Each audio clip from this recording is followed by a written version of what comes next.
you decided to bring yourself back to another episode of Sonic Weekly. We're happy to see you again, you old scamp. I'm Grant, one of your hosts of Tom Sonic Weekly. That's what we are. And with us again is the impresario of the Sega Saturn. It's Bo. Hi, Bo. Tom Sonic, what? Speed me up. I'm happy to be talking about Sonic with friends. A little confused. We were Team Sonic Weekly, but then I changed the vowels, so it's Tom Sonic Weekly. And so the star of the show, out of the shadows into the spotlight, is David the Lurker. Hi, David. Whoa, hi, Grant. Hi, Bo. That's right. There's been a lot of Toms in the Sonic community over the years. The first one that comes to mind is, of course, Tom Kalinske. Oh, right. That guy. That's who I meant to say. That's the second Tom. Right. I was thinking of the guy who ran Tom's Hacking Station, a little known website from the late 90s that was, it was part of SSRG. And he was the one who was like, oh, I figured out how to modify the save state, hex editing, so you could play the Hidden Palace Zone in your final copy of Sonic 2. You can't really play it, though, because it's all scrambled and broken, and the only thing you can stand on are those bridges. Of course, my entire career is just trying to live up to that. That's right. You have a lot, Tom. You have a yeah. Thanks, Tom. If your name is Tom, drop us a line. SonicWeeklyPodcast@gmail.com. His name is not Tom, but he's our guest this week. He's returning to the show. Our dear friend Michael Stearns. Hello, Michael Stearns. Hello. Hey, let me ask you a question. Tom? That's what I learned. How many Toms do you know? I don't know if I know any, but I do have a Tom Kalinske story if you want. Wow. Yeah. This is fortuitous. Okay, so in the very early 90s, I had an issue of EGM, Electronic Gaming Monthly, and what EGM would do a lot of the time is they would farm out large sections of the magazine to advertisers to just kind of fill up with whatever they wanted, and their staff would make it. So they made this huge Sega insert in one issue, and at the front of it, they had this letter from Tom Kalinske saying oh, hey, we're so excited about the Genesis and the Game Gear and the future. And, the Sega's just really great. And I kept that issue for a really long time. And then when the Console Wars book came out and they were doing tours, Tom and Al, I've forgotten Al's last name, but he was the marketing guy who wanted to blow up a building in order to promote Streets of Rage 2. Yes. What was his name, David? Nielsen. Nielsen. Oh, yeah. Obviously. Nilsen. Look at him go. He's not here, but we'll pretend he is. Different from the other Al Nielsen, who did Sonic CD's American soundtrack. Oh, right. No, Spencer. It was Nielsen, right? Spencer Nielsen. Yeah. Maybe they're brothers. I don't think they are. I think they spell their last names different. Anyway, so at the Portland Retro Games Expo, I went to that year, and Tom was there and Al was there. And before they did their talk, they had a little booth where you could go hang out with them a little bit. And I brought out that magazine and I said, hey, would because it said Tom had written it, right? It had his name on it and it had his little signature on it. And I said, would you sign this for me with your actual ink signature, next to the printed one? And he was like, this is the coolest thing. He loved it. He was so excited to sign it. And Al was like, hey, can I sign it too? Because actually I wrote it and Tom signed it. So yeah, he got to sign it also. It was real fun. That's a good factoid. You should cite that somewhere. Right. Sonic Retro added to the wiki. Right. No, he was nothing if not an optimist. Right. But he's also a realist. That's why he left Sega in 96. Right. You told that story and I completely forgot. I guess I also met Tom Kalinske once upon a time. When did you meet Tom Kalinske? I met Tom Kalinske at the 2016, the 25th anniversary Sonic Party in San Diego.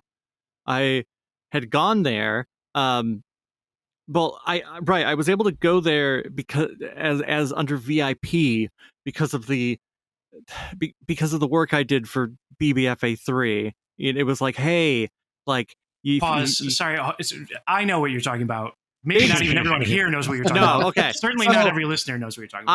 I wrote, April Fool's Day 2016, there was, before the visual novel that everyone thinks of when they think of Sonic the Hedgehog, there was a thing called Big's Big Fishing Adventure 3. And there was, so I call it BBFA3. Those are the acronyms. The trial. That's what came out on April Fool's Day 2016. And you wrote that. I wrote that. I wrote the whole thing. I wrote it very quickly, actually, but it was it was put up, and they were like, "Well, we're not going to pay you." And I went, "Okay, that's fair enough." But they're like, "Oh, but you can be VIP at the Sonic San Diego party." And I was like, "Whoa, yeah, that's cool." And it was, because there was a lot of alcohol I drank for free. so much booze I drank upstairs. But right, so there's a little VIP line, and I walked over, and I saw Al Nielsen standing there, and I started geeking out. I was like, "Whoa, you're Al Nielsen. You're the guy who, like Sonic Tuesday. You like that's you." And he's like, "Yeah, that's me." And then he said, "Do you want to meet Tom?" And I went, "What?" And then Tom Kalinske just stuck his head out from behind him, and I was like, "Oh God, it's Tom Kalinske." So I took a picture of them. I don't know if I took a picture with them. That whole night sort of became but upstairs in the VIP, I did sit behind. Yeah, it's all a blur. But I did sit behind the pair of them when Sonic Mania was announced on the big screen. So that was kind of neat, just being able to look over. Were they the ones screaming at the top of their lungs? Yeah, just them. Everyone else was silent. That's who you're hearing. But yeah, I thought that was kind of... Yeah, you drunkenly sauntering over to the Sonic 2 architects. "Hey, you did it! You guys! You made Sonic! You made Tails get bullied! Al!" Yeah, it's all your fault, Al. Mono Tail. But yeah, wait, I guess Console Wars was out by that point. I didn't talk to them about... Right? That book was out. Was that book out? I think so. It's kind of mid-2010s. Yeah. I was going to say, I think it was earlier than 16. Yeah. I remember It could have been right around then. Right. I mean, if they were going around, it was probably related to that. I think that was when they started emerging from the shadows. Yes. Right. I guess before that, it was like they were both interviewed at Sega 16, and that was it. Like, yeah. You had to dig them up back then. Oh yeah. But now they'll just show up. If somebody I worked for 20 years ago came and said like, "Hey, we want to reminisce about when you worked for us 20 years ago," that would be weird. But in video games, you can do that. I guess. Right.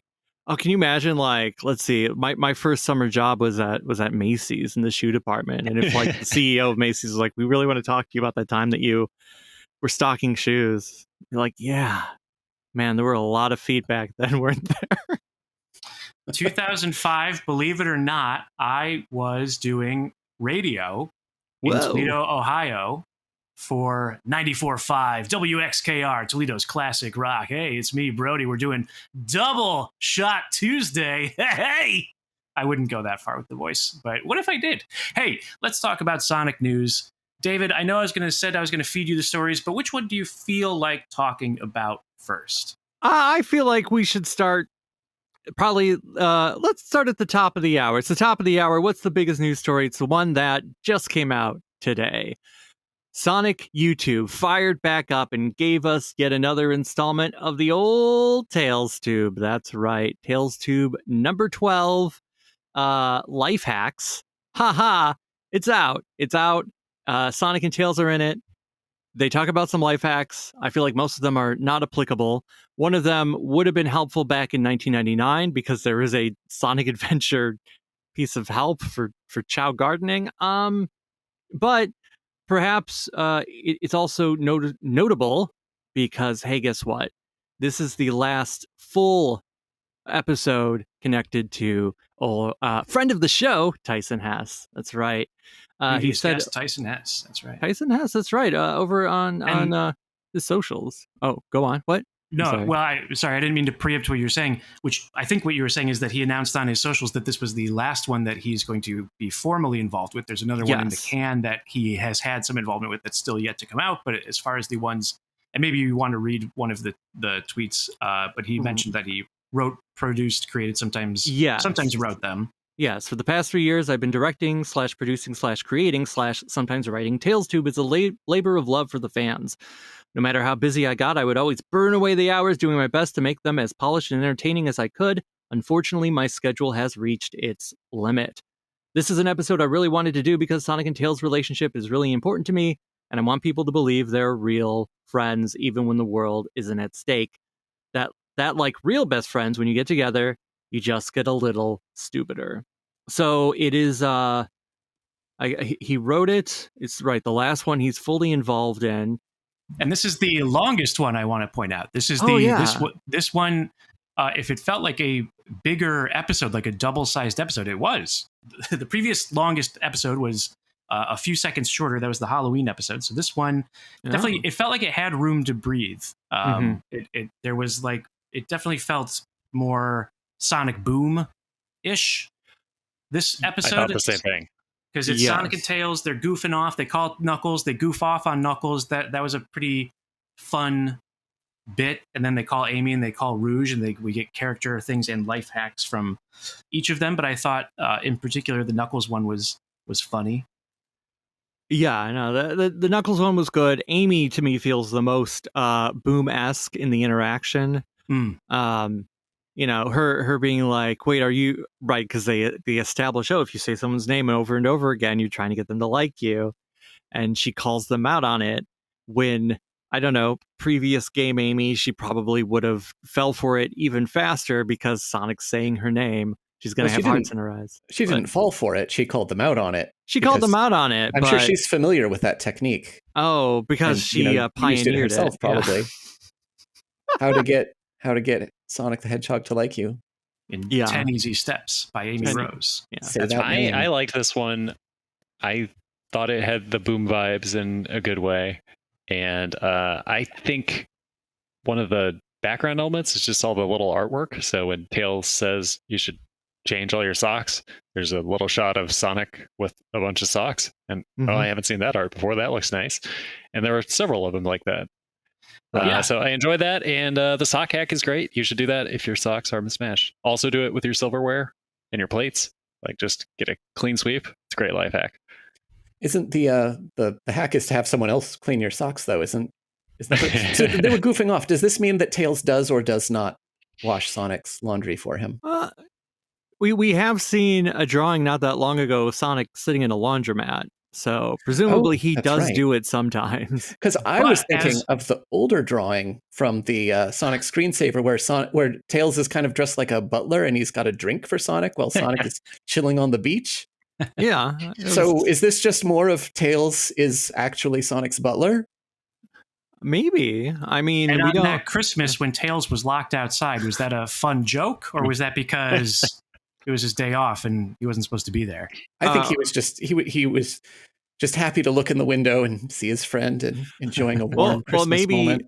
Tails had mixed the reds with the whites, and Sonic didn't want a bunch of pink socks and kicked him out of the house. He started yelling at Al Nilsson. Yeah, it's all your fault. Yeah, so it's fun. I guess we should mention they've made it clear that it's not the end of Tails Tube, that it seems they're going to keep on making them just without him. Did you guys get the feeling that they were leading somewhere with this is the farthest away from home we've done Tails Tube, and then the next one's going to be even farther? Like, they used one of them as a jumping off point for Superstars, right? Yes. Is anyone making, like, I know people have done this. Are there any like reliable maps of the world? Because this means that the furthest they have been is a Chow Garden that you can go to by like going in a big ring and a big door. Well, I guess it's the furthest Tails Tube has been. Like, it's always taken place inside his workshop. Wasn't there the one inside a Sonic Unleashed location with Professor Pickle? Yes, the last one was in why can't I think of the name? Soliana. Yeah. No. Not Soliana. I wanted to say Soliana too, and I'm like, that's wrong. Spagonia. It was Spagonia. Okay. It was Spagonia. I mean, so Spagonia is close to where they originate at then? Or, well, I mean, it looks like the Chow Garden from the Mystic Ruins, right? That's what it evoked. I thought it was the one from the first one from Sonic Adventure 2. Like, it had the waterfalls and stuff. At first, I I thought could it be was off. the egg carrier one, the one that the egg carrier sends you to. Oh wow. Well, then Could I be guess we any really don't children. know. Oh, Yeah. but I guess we should point out that what does Tails have? He has the Team Sonic command truck. That's what's behind him. Yeah, that's some synergy for you. Right, which you could buy That was right the now. Lego 69 truck, is that right? The Lego truck, yeah. It's only $69.99. That's the the RSVP. That's what I'll call it. Comes out August 1st, so it's not even out yet. It's to plant the seeds in the mind. It comes with Caterkiller. Why not? You can enact your own Tails tube. Oh yeah, I guess that is what's happening. Because that truck, when it was announced, it's like, what is this? This is nothing. Like it's just you've run out of ideas, but maybe it is one of those weird synergistic moments. Maybe this truck will also appear in Frontiers 2. I don't know. Or Crossworlds, maybe? Oh yeah, like Tails is driving it. I've seen commentary on the truck, like Mhm. as a Lego toy, that people are kind of sick of command vehicles that are like trucks that unfold. Like Batman has one. It's like a modified. I mean, it's not modified, but it's the same. Like the police Lego City guys have one. There were some others. It's like this is kind of one of Lego's go-to play sets for any Those brand. hacks. What are they Right. doing? They just keep working with the same blocks and the same framework. All right, been doing it for decades at this point. You got to introduce. Gotta figure out a circle, Lego. Then we'll talk. They do try to keep in the wheelhouse in their building block world, because they want every piece to somehow be able to attach to every other piece, right? So then when they do weird things like, the Lego Friends, where it's the little girl Legos that aren't minifigs but have like shapes, like they kind of look like Barbies, that I think caused a little bit of controversy in the Lego world. So, and Duplo, I mean, what do we don't get me started on Duplo. I don't know. I always like that Duplo bunny. Thought he was pretty cool. Oh, he is cool. He's going to be in Sonic Racing Crossworld. Oh. So do you think, is it possible that what they're alluding to at the end of Tails Tube is that the next episode might be a crossover episode? If it's the furthest they've ever gone, could it be Bikini Bottom? Is that unreasonable? They're not going to pay voice actors for a Tails Tube. Well, they could get external voice actors. How maybe there's a size difference between Sonic and SpongeBob and Patrick. Maybe they're too small for Sonic and Tails to hear them. Maybe. Yeah, maybe there will be that, because we do know that there's going to be a Sonic Racing Crossworlds comic.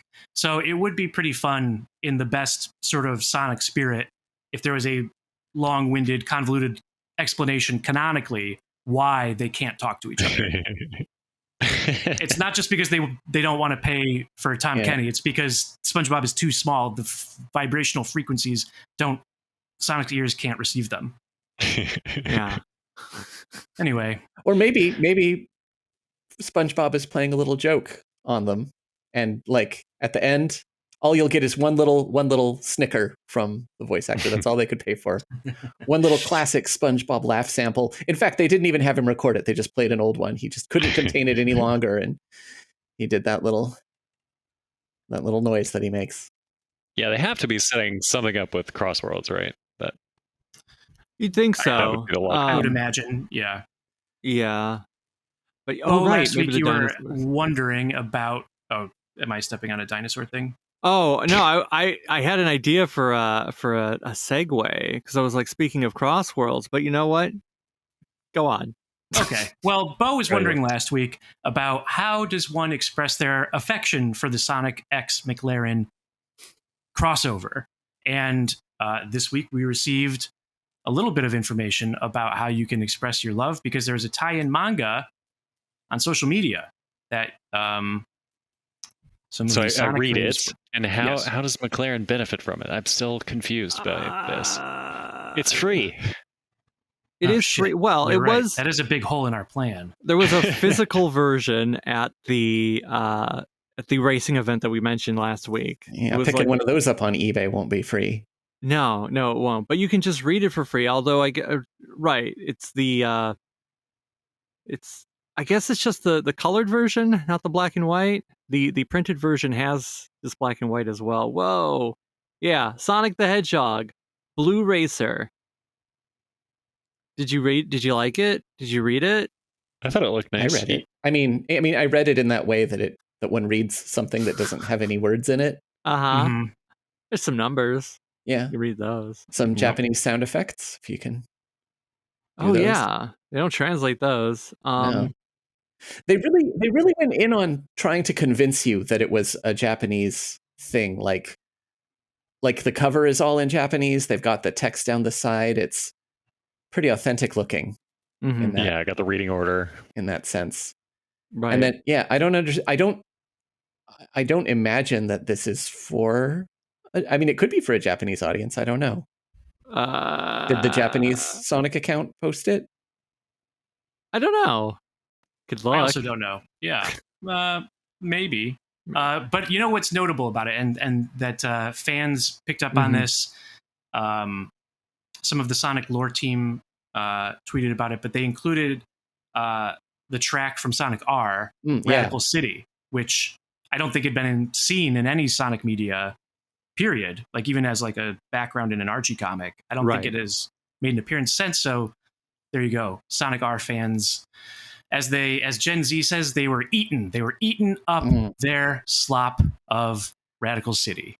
You know, I was thinking when I saw it, like, oh, Sonic R acknowledged. Are they going to put like a Sonic R track into Crossworlds? But then I realized just now, oh, of course not, because this is not actually related to Crossworlds. This is Sonic McLaren. This is its own thing, so they can put that Sonic R reference in where it will have no impact whatsoever, and it doesn't mean anything. And it's just a little arrow into the heart for the people that know it and love it. That you get. It's either like a Cupid arrow or it's like a hurtful, piercing, deadly arrow, because it reminds you of what you cannot have, which is also the Tails Tube thing of like how many times they reference Chow and Sonic Adventure, and it's like, why are you not on the Nintendo Switch Sonic Adventure?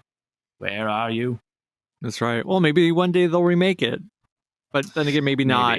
Because I don't want to remake David. I just want the port. You just want but the port is bad. Like I want a better version of the port. A better version of the port. A Dreamcast Mini. A Dreamcast Mini would be great. A Dreamcast the real game. You should do that. A Dreamcast Mini seems like an obvious thing, especially since Dreamcast emulation is not that hard. Like if you know what you're doing, you can do it. Throw in both adventures. Throw in Soul Calibur. Shuffle, sure. I'll pay more without Shuffle. Yep. Right. Maybe one day we'll do like these are the games that should be in a Dreamcast Mini, and it'll just be the games that everyone always says, and it'll be good. Sonic R reference is fun.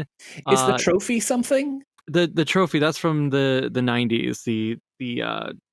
I always forget what it's called. Yeah, there was like a race that Sonic endorsed a racing. Yes, when he endorsed racing, him and Cherry Coke, they were like hand in hand, and that's the award, the trophy that they handed out. But then the guy who got it immediately handed it back because it wasn't the real trophy to the race. It was just the Sega promotional trophy. Hold on to this for a photo for a second, please. Yeah, we really need you to do this. This is very important. But now that's, I guess, canon, which means that Sega is definitely canon. So is Sega in Sonic's universe McLaren? I don't... Like, what is it? What is Sega in Sonic's world?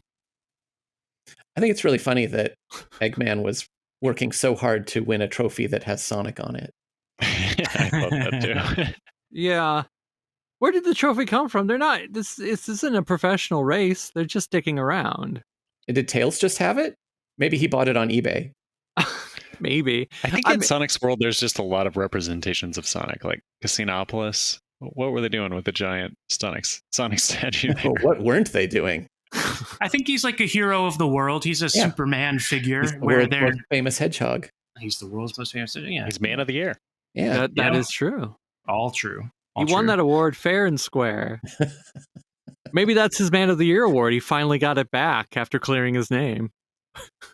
That's true. Yes. That's the conclusion. But yeah, Tails Tube needs to conclude that storyline. I would Frankly. be into that. Man. I would love. Tyson would have done that too. I feel like somebody should have given him. He left too soon. It does seem like Tails Tube oftentimes. Like they say that they're clearing up the lore, but I feel like they just raise more questions than they answer. Yeah, like why does Tails only stream 6 minutes at a time? You're not making much money on Twitch if that's what you're doing. Yeah. I do like the idea that Tails is into life hacks. Like, I don't know. He's got like a bunch of side hustles. Like all of his gadgets are like he's trying to sell and try to get a patent on. He's like George Bluth from Arrested Development. He's always got I the definitely corn baller. I like seeing the emphasis on Sonic and Tails' friendship in this Tails Tube, just sort of circling back to that. But it makes me more and more believe Knuckles' claim from the OVA that Knuckles is his true best friend. Because Sonic and Tails just, the chemistry seems, you can see the age gap. Tails is a child and Sonic's a teenager. Sonic needs somebody that's on his own wavelength, which is Knuckles. And I think Knuckles is Sonic's true best friend. And he should kill Tails. And yes, and following up from last week, he should kill Tails. Oh, how rude. Yeah. Wow. So the butler didn't do it. No, the butler was done. No. Well, look. The premise of this one starts out with the life hacks, which is like a classic, like, here's something for a website that needs some content. Put up some life hacks. What are some other things that are like really cliche like that they could explore in a future Tails Tube? Like, what can they use to introduce a phone call to Shadow the Hedgehog? It has to be things that are from 10 years ago on the internet, too. Yes. So it has to be like BuzzFeed. Oh, right. They could take a what Sonic character are you quiz. That's great. Sonic gets Rouge. Tails gets Big. Knuckles gets SBO. Yeah. And then for some reason, Shadow gets himself. And it's like, why is he the only one? He's like, because I'm the coolest. No, Shadow gets Cream, but he lies about it. Oh, right. The real ultimate life form. No, so Cream would get Shadow. That's how that would work. Cream gets Shadow and Shadow gets Cream. That's why they're best friends. They say that they got themselves, but then at the end it like cuts to them and they're all like, wink.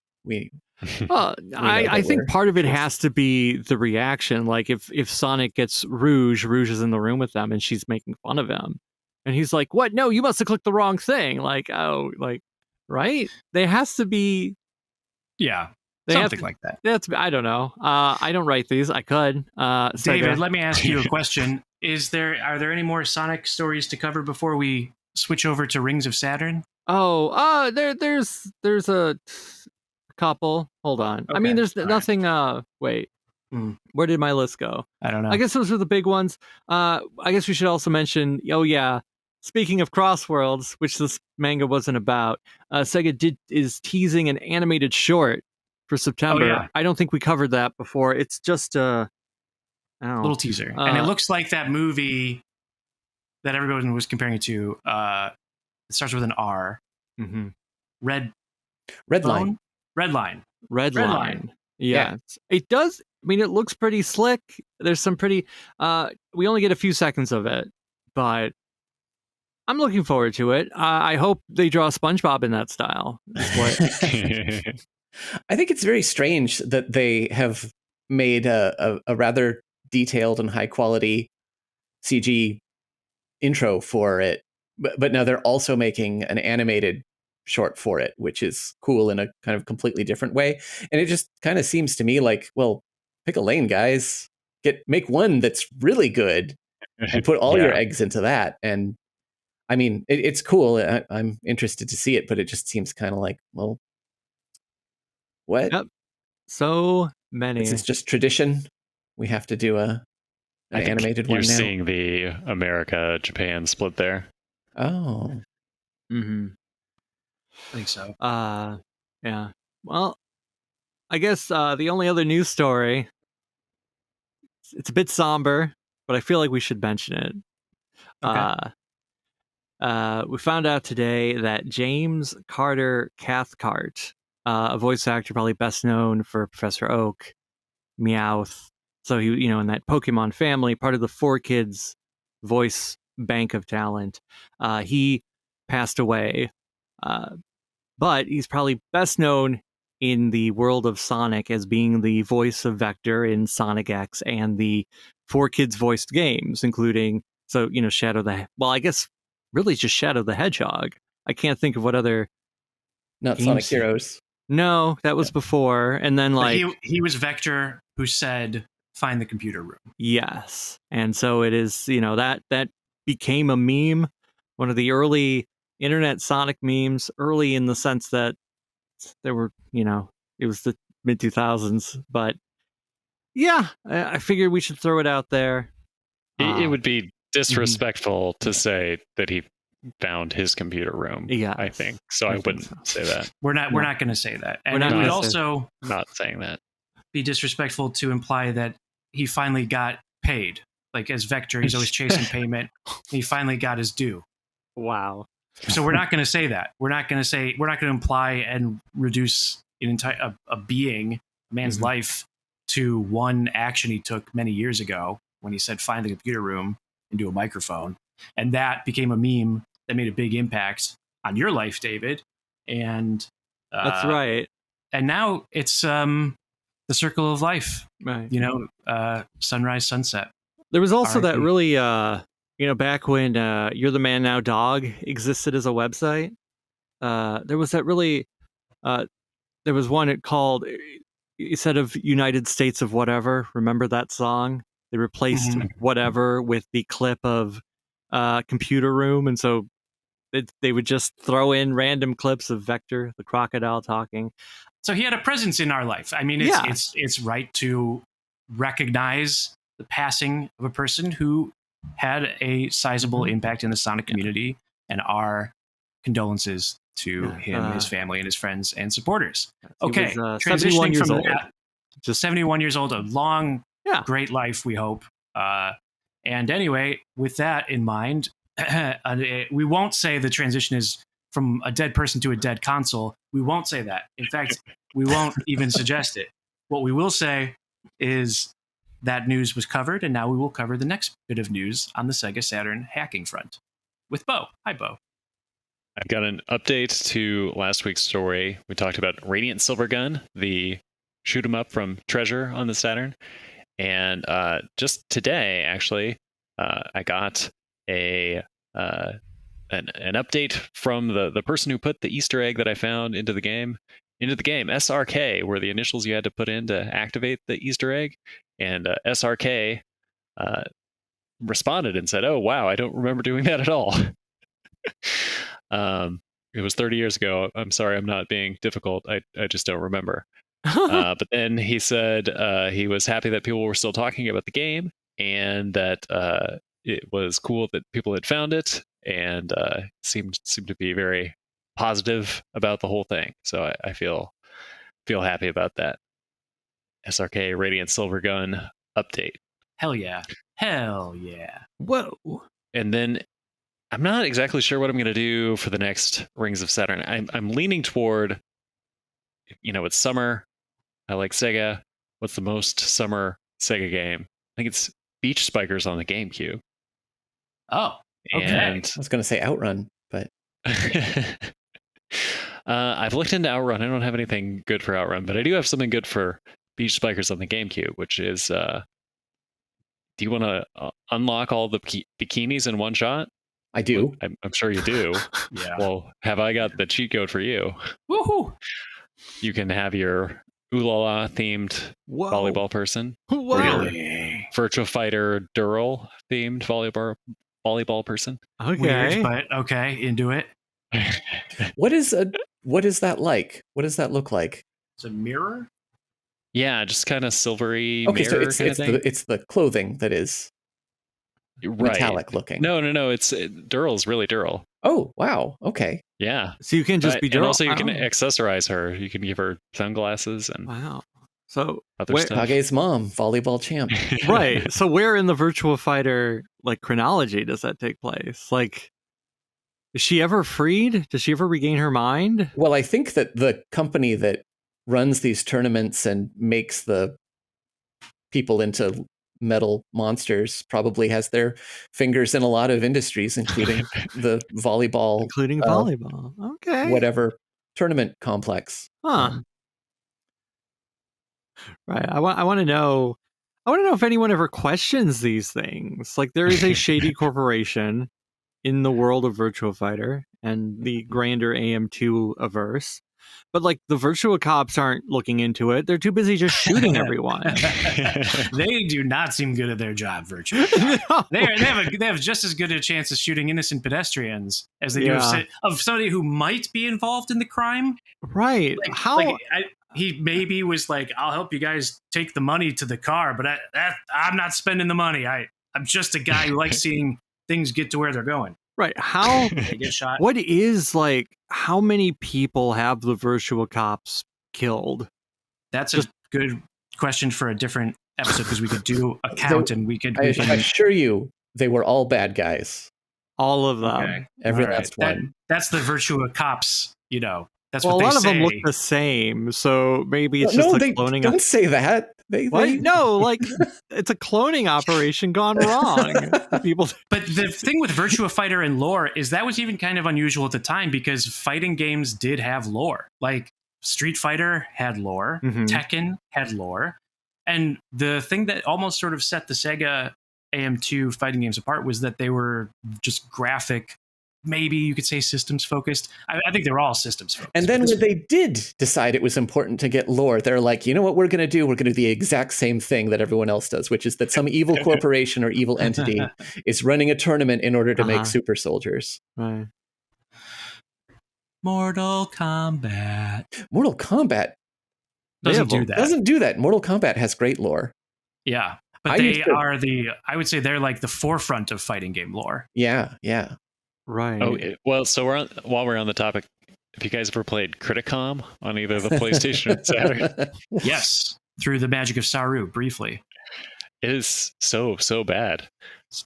Yes, I found the missing cheat codes for it, which I think help marginally, but man, it was called, like, the reviewers said, like, this is the worst fighting game of the year. Whoa. And then there was an interview with the executive producer who said, look, it's not a great game. And I feel like once you've lost the executive producer, but you should buy it anyway. It's not a great game! Exclamation point. Okay.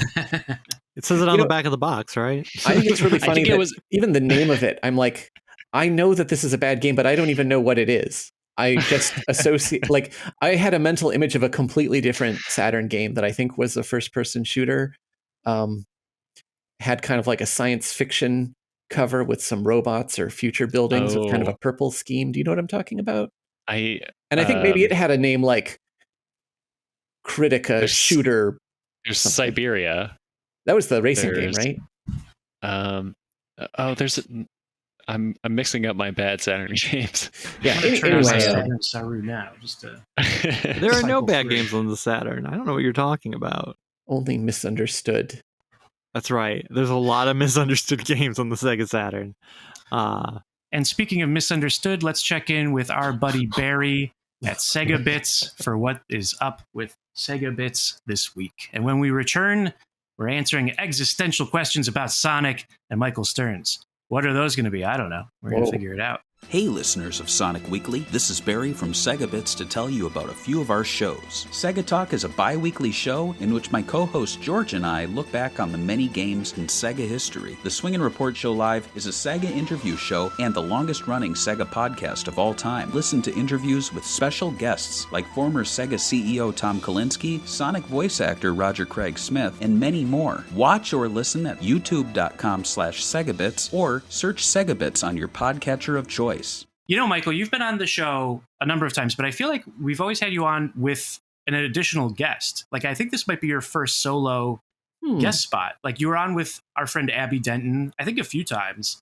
So I don't know if we've ever, like, peeled back your layers, but we could definitely ask you some questions beginning with the present, which is, what's the most recent Sonic thing that you have liked or engaged with the most, that's had the most impact on you? Was it the movie? And if not, how much further back was it than that?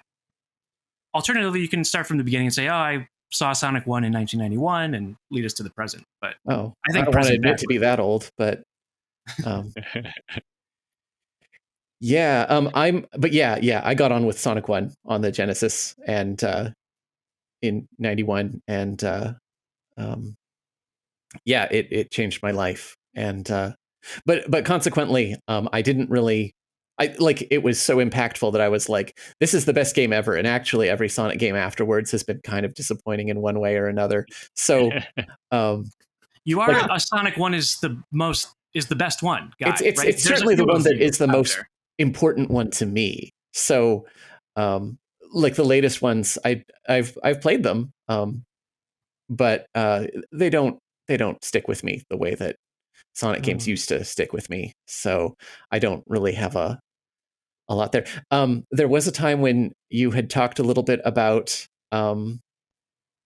doing a racing episode, and as like a little advanced homework for that, I was like, I'm going to play through all of the Sonic Drift games, which is not that many games, but it's two of them. I did. I went all the way through both of them, and from beginning to end, and they were like, I had this image in my head. I was kind of like, maybe these games are really good, actually. Maybe it's Sonic Drift. Maybe there's some cool drifting mechanics. Maybe there's some great game feel here. And I had this whole thing where I was going to come in and I was going to be all like, what? Sonic Drift is great, actually. People have been unfair to these games. And they're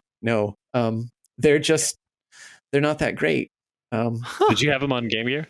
No, I didn't. I had to find a different way to play them. A different way? You mean by purchasing Sonic Origins? Yeah. I did have both of them on Game Gear, and I knew they were both. Like a lesser.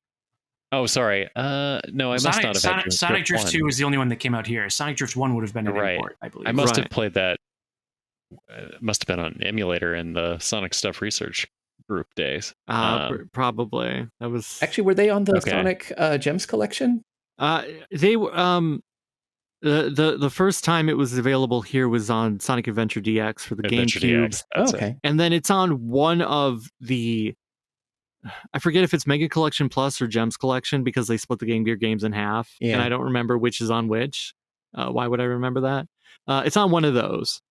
Mega Collection Plus, not Mega Collection Original, because Original does not have any Game Gear games. Plus has 6. I was really struck by how simple they are, as games. They feel like very old, there's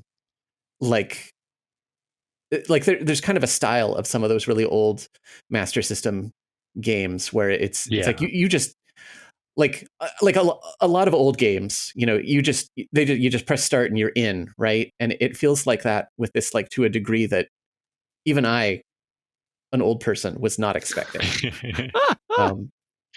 It's just it's like a toy almost. I think I've mentioned it on the show before here, but maybe one of the best experiences I had with a Game Gear game as a kid was there's a shortcut you can take in Sonic Drift 2 Mystic Cave where you stop over a hole and then you skip a whole bunch of the track, and the high you get from that the first time you stumble upon it, I think has not been matched. Wow, yeah, cool. Yeah, I've not replicated that, but I do remember you talking about that way back. I don't know when that went, but yes. And also with Sonic Drift 2, that was interesting because it had Knuckles, Amy, and Fang, and Metal Sonic. I mean, it had Sonic, Tails, and Eggman. You expect that. But those other characters, that was that period, along with Sonic the Fighters, where the extended cast hadn't quite been figured out yet. So they were like, is SBO a main character? Maybe. Is Fang a main character? Maybe. We don't have that many characters. So here's all the characters. Yeah. They don't have that many characters, but they still got a whole fighting game roster out of it. They did. And they had to add exactly. They had to add Bean and Bark. But they could have put Mighty and Ray in there. They could have. That is true. They could have put in Vector and Charmy. Yeah, they had options. Right. They could have put in Red and Yellow. And Mighty. Mighty's not in there. Super Sonic Bros. Yeah. Right. They got to bring them back. Sega owns that game outright, right? Like Sega Which Sonic game? Bros. Sega Sonic Bros. Sega Sonic Sega Bros. Who Sonic else Bros. would have made it? Right. I mean, well, because wasn't it made by the Bubble Bobble guy? But Yeah. like Sega Oh. owns it, Yeah. even though they never released for it. sure. They own it. I don't know why they don't just throw it on a compilation. Like that would be tantalizing to someone. You going, hey, here's an unreleased Sega game. Play it. Theoretically, they wouldn't, I don't know. Ownership is weird in like a fan game space, but wouldn't they have ownership over anything they wanted in that space? Anything that's like using Sonic 3 and Knuckles sprites, like Sonic, I don't know. I mean, like, I mean, they contracted him to make it, I think. So Right. I'm just wondering, like, it isn't a weird thing where Sega owns part of it, but he also owns part of it, and so they would have to ask him, and if he wasn't happy with it, then he'll never say yes. yeah, that could be. See, I don't know because it didn't come out. So speaking of earlier of Al and Tom, I don't know which one of them said this, but there was another EGM where they were talking about Sonic games that would be coming out. Like they were like, we're going to make a Sonic CD, we're going to make a Sonic arcade game, and they had said like there have been a couple Sonic arcade games already that we didn't like. They were like they weren't good enough. They didn't match the specialness of what Sonic was, so they didn't do it. And I was like, one of those had to have been Sega Sonic Brothers. Like, yeah, a puzzle game. The American side was like, what are you doing? And then they're all like, you know what we're gonna do? We're gonna take this Puyo Puyo. We're gonna make that Sonic. yeah. It seems like a genius idea. It is the second, according to that Bloomberg YouTube piece about Sega, it is their second most popular franchise, or their third most popular franchise after Like a Dragon and Sonic. Forget teaming up with Tetris. Puyo Puyo Sonic. That's it. That's what Title was double dipping though. They're playing the Kirby side and the Sonic side. That's right. Against each other. Yeah.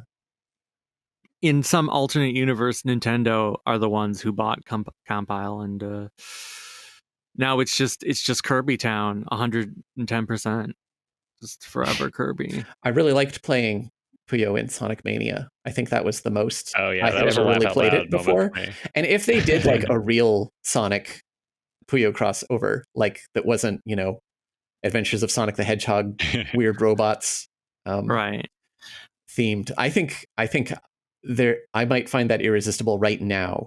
And I agree. And also, you could make a very minor change to Robotnik's Mean Bean Machine, and I would be more on board, which is put actual characters from Adventures of Sonic the Hedgehog. Yeah, even as the that would here. be something. Because who's these made up robots? I know they appear in the pilot. Yeah, I know they appear in the pilot. I don't think they appear ever again, do they? No, I think they are all just in the pilot. But I mean, Scratch, Grounder, and Coconuts, all three of them are in that game. Late game. You got to be pretty good to see them. Yeah, Scratch is right. I forget who you see first. Is it Coconuts you see first? And then Coconuts or Scratch. Yeah, Coconuts is pretty early. Yeah, okay. So you'll see him, but like you're not there for Coconuts. You're there for Scratch and or Grounder. Maybe they're kissing in it. Dare say Robotnik. He's very prominent on the cover. If you want to see Robotnik, I guess you see him in the opening cutscene. He's like, "Hello, I'm very fluid animated. I'm turning these." Is he at the end of the game? He's the final boss. Yeah, he's the final. So good. Yeah. He is the final boss. Yeah. And what they should do, I think, is they should set it up like Sonic the Fighters, where the first stage of the first portion of the game is Sonic, Tails, and all of like the sort of nobody characters that they keep running into who are, kind of like maybe they're good guys, maybe they're kind of slightly antagonistic, but just other animals. And it's like you pick one of those characters and then they all have to fight it out to see which one of them is best at playing Puyo Puyo. And then they go to the Mean Bean Machine where they fight Coconuts, Scratch, and Grounder, and then finally Robotnik. I mean, that makes a lot of sense. But they didn't do that, did they? No. No, right, because then you could have had like the Bears. Yeah, exactly. Breezy. You got to throw in Wes Weasley. I'd imagine he's like, no, I'm going to use was the guy I was thinking of. Yes, my 20XDL Puyo Smasher Upper Jumper. Right, Sonic is not in that game. He's nowhere to be seen. Yeah, that's a good point. So it counts as a Sonic spinoff, but it's really a Robotnik spinoff. It's not. It's not a Sonic. Robotnik game. That's right. Right. Yeah. I guess you are the protagonist, you the player. You are stepping in. Sonic. You are They never call you Sonic. You're just you. They call me Sonic. Great song. It's a great song. What is it? Blue Hedgehog Sonic. Hedgehog Sonic. Because I'm faster than sound. I keep on jumping around. Jumping around, yes. With incredible speed. I move with my feet. Move with my feet, yes. When I was a kid, I learned the word scenario from Dr. Robotnik's Mean Bean Machine because the mode is scenario mode. But try pronouncing that as a kid if all you've done Scenaro. is read it. Exactly. And I was reminded of this like pretty recently because my older son was playing some sort of game that also has the word scenario in it. And he came up to me and said, Scenaro or whatever. And I was like, yeah, the apple doesn't fall far from the tree. I don't remember what I was working on. It also. There was some program that used a lot of terminology like scenes to maybe I want to say maybe Unity does this, but some sort of programming environment that used that a lot, and the word just lost all meaning. It was just letters from looking at it so much, and I was just like, Skenis. What? Well, yeah, sometimes you look at a word and you just don't remember what that word is. Yeah. I remember Sonic words messing me up a little bit as a kid because in Archie comics, they would sometimes say the floating isle, ISLE, short for island. And I would use that in writing in English class. And they'd be like, that's wrong. And then maybe they were right that it was wrong because you can say it's like Isle of what's a okay. Isle of Wight, Isle of Man. Yeah, Isle is an accepted use. Yeah. Short island. So but maybe not how I was using it. I don't know how I was using it. Well, right. Were you like, I live on a house on my isle.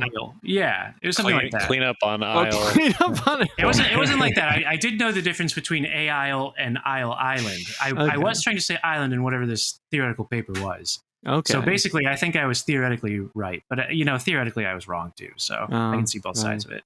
Of this imaginary, hypothetical. Okay. Here's the story. I don't know if I've ever told this. I've told it in places. I will tell it for you. It's about looking at a word and not understanding what it is. Okay. Many years ago, when I was dating a girl who lived in New York Isle, went over, met her, hung out with her, had a grand old time because of course we met online. And she's like, I want to take you to the city, the big city, the Big Apple, New York City. And I was like, whoa, that's a place. And we go. And I don't know how familiar you are with New York City or the chain of drugstores that exist on the I don't know if it's just in that tri-state area, if it's just a New York thing, but it's Duane Reade is what it's called. Mm-hmm. Yes. Mm-hmm. So it's either going to be that or D'Agostino's. Right. So we go and we're somewhere in New York City and I see one and I stare up at it. I look at the marquee and I'm just very confused by the word and I'm like, what is that? Is that what Duane Reade? And then Duane, right? And then she looked at me and went, "That's your middle name, you fuck." I was like, "Oh, but and it is. That is how I spell my middle name, Dwayne." And I just could not. It did not register it all. David Dwayne Lurker. I had no idea. Me either. And also, your middle name really is spelled the same as Duane Reade? Yeah, Duane. Yeah. So you saw your middle name in the wild and were bewildered. Yeah, I did not.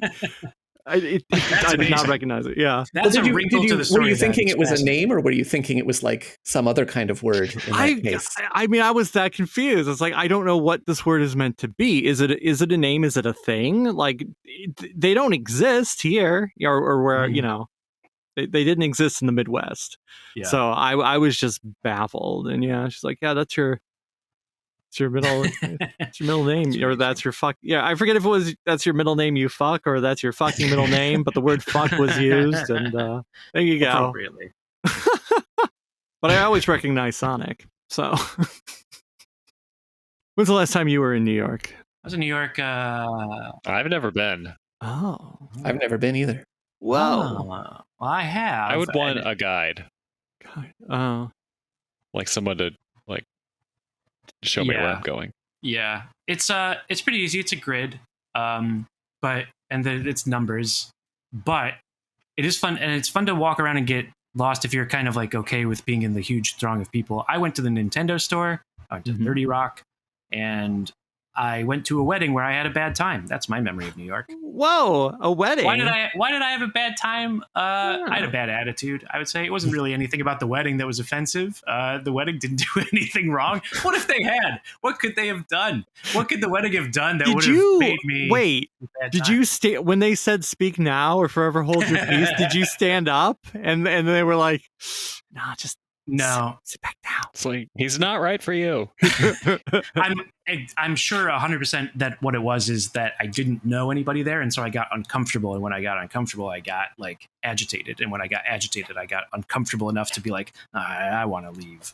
And I think that I was at a bad. wedding one time where during the exchange of the vows, I saw one of the participants. It crossed their face like, I'm making a huge mistake. And Oh, wow. they sort of just mumbled out, like threw away what they had written down to say and mumbled something out. And boy, that marriage did not last very long. Wow. Like, did it get what did they get an annulment, or did they try to make it last for a year or two? It was like, yeah, one of those year or two things. A starter marriage is what they call them nowadays. Yeah, but Unless they were like but 45. I don't know. everyone present saw it. Like, Wow. It was on video. It was like the Yeah. snapshot. I of the guess wedding. everyone should have stood up at that point and been like, "Hold on a second, we need to talk." we don't have to do this. Yeah, Yeah, like we can We can just go say to it's the a good party. party. Right? Yeah. We were having a nice time. it We was didn't actually wanna, a really good party. We didn't Oh, want to make it wow. awkward. I was gonna say the four of us are all married, right? I am not married yet. No. Oh I'm no, just you're in not a- married yet. You're no. okay. I'm just All right, in well, a then- long-term like it's been forever. It's Then this is practically married, but we're not Yeah, married yet. you're what is it called? Common law. You're common law married. Yeah. But let's take you out of the equation and make you instead the decider. I'll ask a question to Michael and Bo, and then David, it'll be what you want to decide to do. Did you at your wedding have any Sonic or nerd or geek or video game, etc. themed anything as part of the wedding ceremonies, Bo or Michael? Did you have a Star Trek wedding, Michael? No. You didn't beam up to the reception? No. I had a wedding on wheels. We rented out a roller skating rink, and Oh. Hell yeah. it was not required to actually skate, so not that many people did, but we did have the ceremony in the rink, and a friend of mine did the what do you call it? Ordained officiated, Yeah. yes. And so it had a close call with becoming Sonic-ish, because the whole thing was not very formal.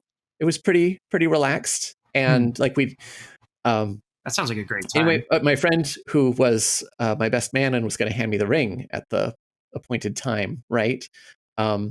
He, or maybe someone else handed us the ring. I don't remember. Anyway, he was fidgeting with something on his phone at the time, it turned out. And I wasn't aware of this because I was, staring into the eyes of my lovely now wife.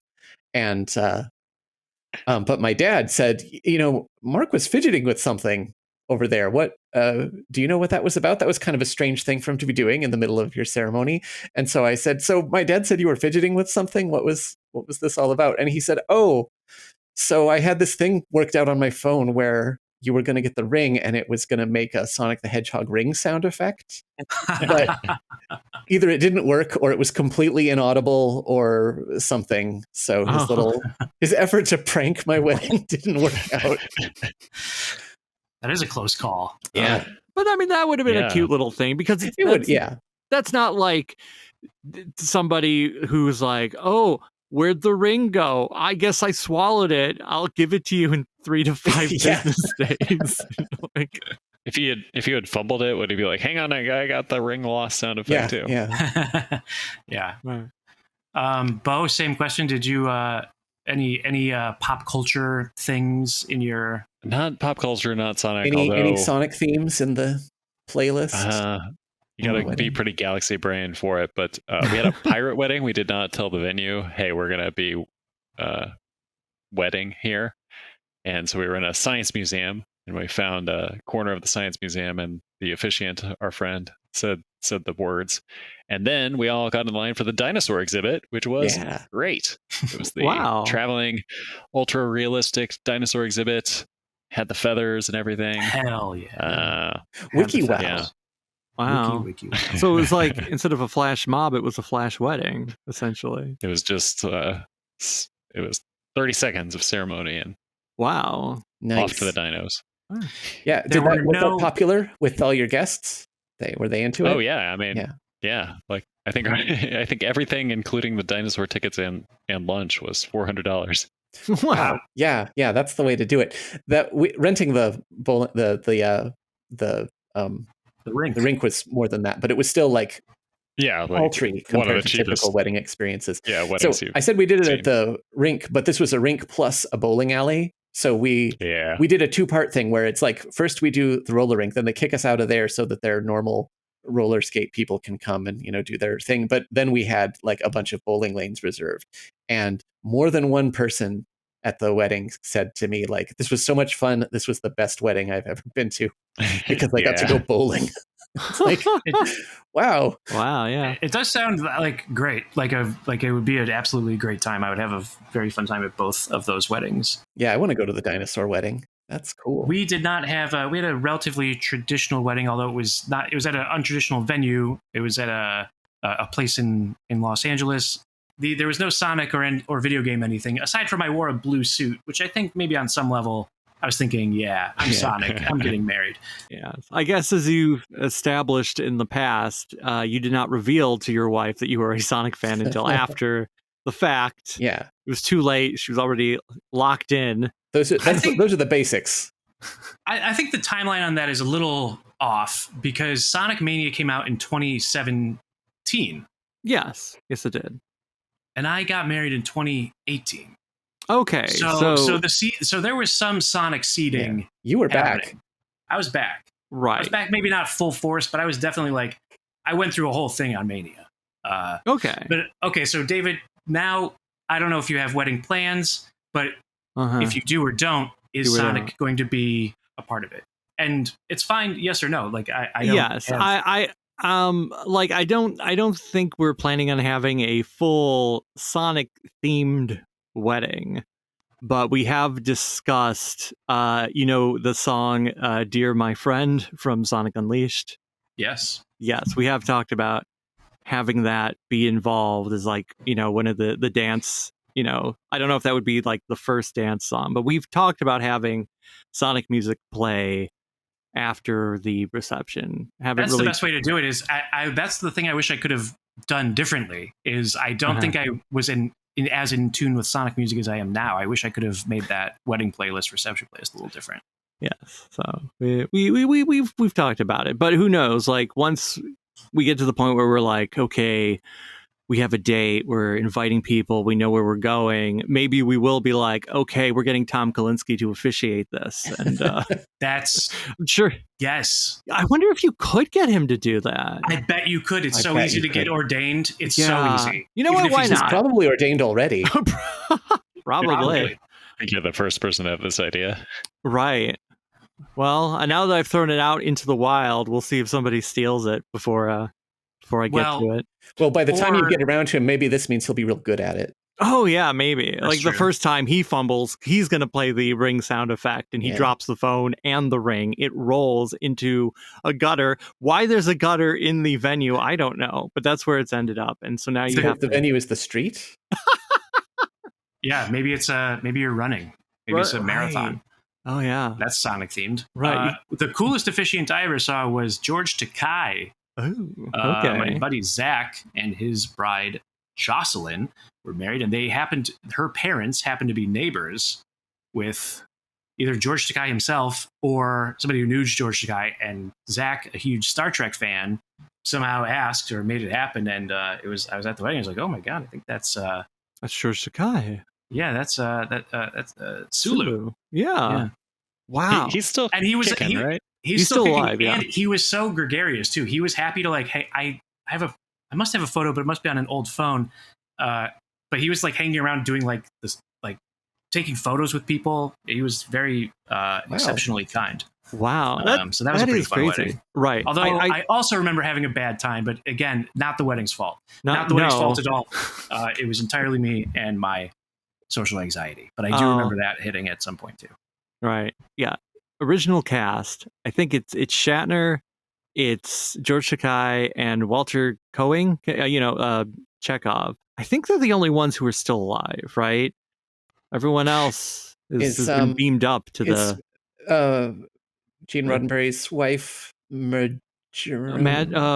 No, she died a few years ago. Because I remember reading a story where somebody was like, "Oh yeah, we have so much of her voice. Maybe we could do like, AI computer stuff. So she'll just be around forever." Kind of like what they've done with James Earl Jones for Darth Vader, which I kind of hate.